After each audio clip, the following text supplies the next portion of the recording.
prendre en considération. Si je prends l'exemple de bâtiment, je vais cliquer sur bâtiment. La page bleue, vous allez voir toute une page où il y a quand même des grilles, des points. Vous allez voir des points pour l'affichage, pour dessiner. Donc, c'est là où on avait parlé tout à l'heure de, ça c'est la barre, l'affichage de tout type de barre. Barre, est-ce qu'on veut afficher tout ou pas? Là, c'est pour les nœuds, pour parler un peu des nœuds. Il y a quand même la partie, donc là, c'est la modélisation, la géométrie, d'accord? Oui. Très bien. Donc, première des choses à faire sur robot, c'est déjà de définir le projet, les propriétés du projet. Si on passe vers fichier, propriété, donc c'est en fichier propriété, vous allez avoir des données sur le projet. Donc c'est fichier propriété, vous allez avoir des propriétés du projet. Là, on va voir la référence, le dossier, le numéro de dossier. Souvent, lorsqu'on est dans un bureau d'études, on a un numéro de projet. Chaque projet, il a un numéro. On parle de phase. Quelle phase? Est-ce que c'est l'APS? Est-ce que c'est l'avant-projet détaillé? Est-ce que c'est l'avant-projet sommaire? Est-ce qu'il s'agit du DCE? C'est le dossier de consultation des entreprises. Ou bien c'est les plans d'exécution. Donc, vous allez voir qu'au niveau du projet en lui-même, il y a des données, plusieurs données. Donc, on donne le dossier, le numéro du projet, la phase, on mentionne quelle phase, APS, APD, DCE ou bien exécution, et le nom du projet, le nom, le numéro de la rue, c'est-à-dire la position, la localisation, la ville, et on peut rajouter même des commentaires. Ça, ce sont des données sur le projet en lui-même.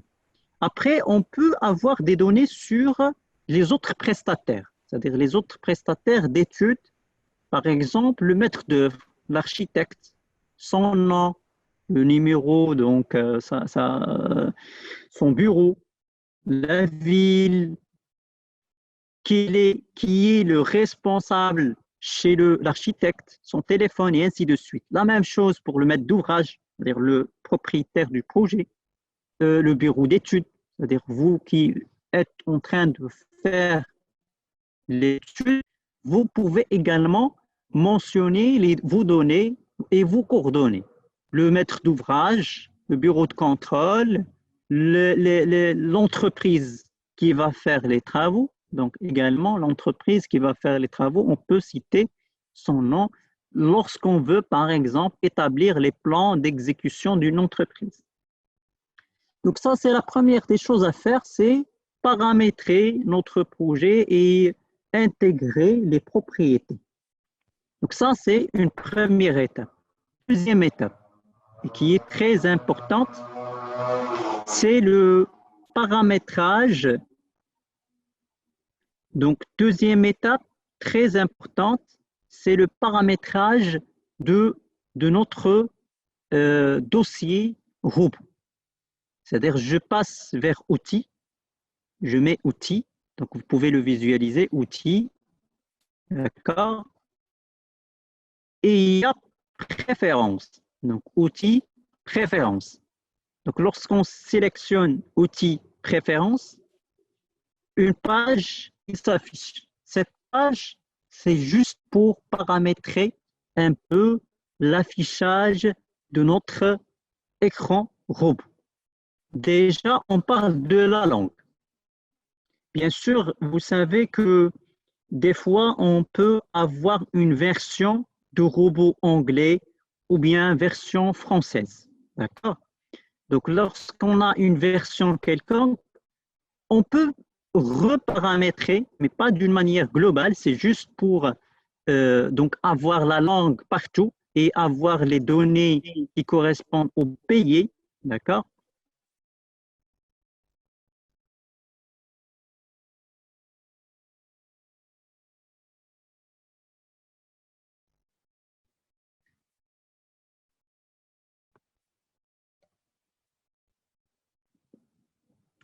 Donc, j'ai dit que la langue, ici, vous pouvez reparamétrer votre bureau robot en choisissant la langue que vous voulez et le pays également. C'est quel pays? C'est la langue française, la langue du travail et la langue d'édition. Il y a des paramètres généraux, des paramètres de la vue, l'affichage. Donc là, l'affichage, donc c'est, vous allez voir le schéma Deep Blue, c'est le standard, c'est ce qu'on utilise souvent pour robots, c'est le Deep Blue. Mais on peut revoir l'écran si vous voulez par exemple dark, c'est-à-dire noir, comme on l'a souvent sur AutoCAD, on peut le reparamétrer. Par exemple, l'écran, il devient donc noir. Donc l'écran de travail, ça va devenir noir. Donc on revient sur outil préférence, on va le remettre sur Deep Blue, d'accord, pour avoir la page bleue. Donc ça, c'est un premier paramétrage d'affichage. Il y a un deuxième paramétrage, c'est les préférences de la tâche. Ça, c'est très important de le faire avant de démarrer ce robot parce que c'est ce qui va donc vous permettre de travailler sur cet outil, de modéliser vos éléments structurels. Donc, si je parle d'unités, par exemple, les unités et formats, vous allez avoir déjà les dimensions de la structure. Est-ce que en mètres, en centimètres ou autre donc grandeur. Vous allez également avoir ce qu'on appelle les marges d'erreur.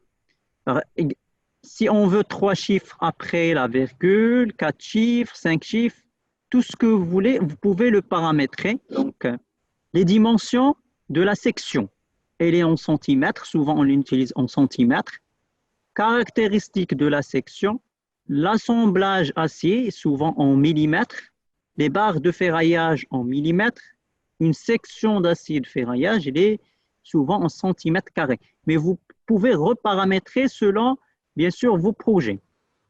Largeur des fissures en millimètres. Les forces également. Est-ce que vous voulez des forces en kilonewtons, kilogrammes, des canewtons, méganewtons? Donc, en fonction du projet toujours et données du projet. Ça, c'est par rapport aux unités. Par rapport aux matériaux, donc, comme vous le savez, en structure, souvent, pour nous, notre cas, c'est le béton et l'acier. Donc, mais on peut avoir d'autres structures comme le bois et l'aluminium également, donc à paramétrer. Donc, si, par exemple, imaginez que vous avez l'acier, vous voulez reparamétrer votre acier. Qu'est-ce qu'on va faire? On doit donc modifier, mettre modifier. Donc, une fois on met modifier, on a un écran d'affichage qui va nous donner une idée sur le matériau, donc sur le paramétrage du matériau.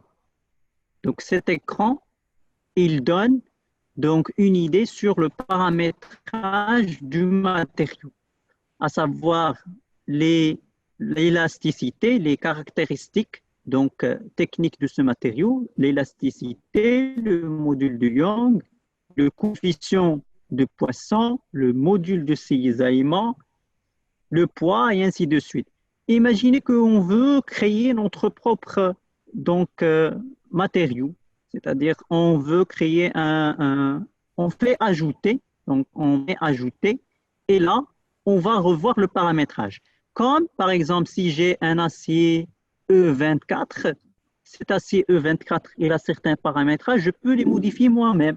C'est-à-dire, je peux rajouter, par exemple, ici un 5, si j'estime que ce n'est pas le 210 000 mégapascales, ça serait 215 et autres. Donc, c'est à moi de reparamétrer les éléments.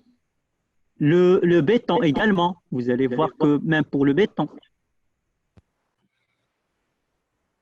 l'aluminium, le bois, et s'il y a d'autres structures, bien sûr, on pourrait les reparamétrer. Donc là, c'est juste pour vous donner une idée que chaque matériau, donc par exemple le béton 25, si je prends le béton 25, je veux modifier béton 25. Donc le béton 25, ça, il a certaines caractéristiques. Si vous voulez rajouter ou bien modifier ces caractéristiques selon votre projet, d'accord, vous pouvez les modifier. Il y a l'icône catalogue, donc on parle de catalogue, donc tous les catalogues standards, les profils standards d'acier, donc ça c'est juste un catalogue et vous pouvez rajouter vos propres catalogues donc, de matériaux. Là, les normes de conception, ça c'est important, donc lorsque je clique sur normes de conception, ça, c'est parmi les paramétrages à faire initialement. Parce que vous allez voir que Robot, peut-être, si vous avez une version anglaise, vous allez trouver des normes anglaises. Si vous avez une version française, vous allez trouver des normes françaises. Donc, dans normes de conception, là, vous allez arriver à avoir les normes dont vous disposez et que vous allez utiliser, bien sûr, pour le dimensionnement. Vous avez la structure acier et aluminium. Donc, acier et aluminium, souvent, pour notre cas, on utilise le CM66. Pour l'assemblage acier également, donc c'est le CM66. Ça, c'est pour les structures bois. Pour le béton armé, qu'est-ce qu'on utilise souvent? On utilise le BAEL 91 modifié 99. Donc, c'est ça notre règlement du donc, pour le moment, c'est ce qu'on utilise au niveau du Maroc. Donc, c'est le BRL 91 modifié 99. Mais imaginez que vous voulez voir d'autres normes. Vous cliquez sur plus. Une fois vous cliquez sur plus, vous allez passer, bien sûr, à d'autres types de normes, que ce soit anglophone ou bien européen, tel que l'Eurocode ou autre. Donc, vous pouvez donc arriver sur cette page, le rajouter, et si vous le rajoutez, vous pouvez le définir au niveau du calcul de béton armé. Au niveau de tout ce qui est géotechnique, le géotechnique, la norme utilisée pour nous, c'est souvent le DTE 1312. Donc, ça, c'est parmi les normes qu'on utilise, donc le DTE 1312, comme on peut utiliser également des normes françaises. Donc, une fois on a paramétré un peu les normes de conception, on passe aux charges. Donc, les charges, pour les charges, il y a ce qu'on appelle les pondérations. Donc, on a besoin de pondérer nos charges. Donc, si on parle d'une structure en béton armé, donc si on parle d'une structure en béton armé, pour le cas de charge, qu'est-ce qu'on va utiliser? On va utiliser le BAEL 91. Si on parle d'une structure métallique, bien sûr, ça va être le CM66. Donc, pour nous, c'est le BAL 91 pour le cas d'une structure en béton armé. Les charges de neige et vent, donc vous allez retrouver plusieurs charges. Et même, vous pouvez retrouver la charge de vent de neige et vent NV65 Maroc. Si vous n'arrivez pas à le retrouver dans le paramétrage, qu'est-ce que vous allez faire? Vous allez faire ce plus et dans ce plus, vous allez aller chercher cette norme, vous allez chercher le Maroc, d'accord? C'est là, le Maroc, NV65 Maroc, et vous allez le faire rentrer dans votre paramétrage. Pour les charges sismiques, donc le cas de la France, c'est le PS92. Pour le cas du Maroc, c'est le RPS 2011. Maintenant, on parle RPS 2011 et plus RPS 2000, c'est 2011. Donc, on fait rentrer RPS 2011. Si vous n'arrivez pas à le retrouver, comme j'ai dit tout à l'heure, c'est le plus et vous allez chercher ici le Maroc pour retrouver RPS 2011 et le définir comme norme actuelle. Donc ça, c'est ce qui concerne un peu les réglementations de charge, de calcul de charge, de pondération de charge. Après, il y a l'analyse de structure. Ça, on va revenir par la suite sur ce point qui est important quand même. Donc, il y a l'analyse modale, l'analyse non linéaire et l'analyse sismique. Donc, ça, c'est tout ce qui est sismique. Donc, c'est ce qu'on vient de définir déjà comme charge par rapport au RPS 2011. Donc, mais là, c'est un peu détaillé. C'est le calcul, comment on va faire le calcul. Déjà, l'analyse modale, elle est importante, donc de le faire. Et après, on passe à l'analyse sismique. Donc, avec ça, on va se dire qu'on a plus ou moins paramétré notre élément, on va dire, robot. Donc, le paramétrage est fait, on met appliqué, OK, et donc, on va travailler avec notre propre norme, notre paramétrage des unités, nos propres paramétrages des unités.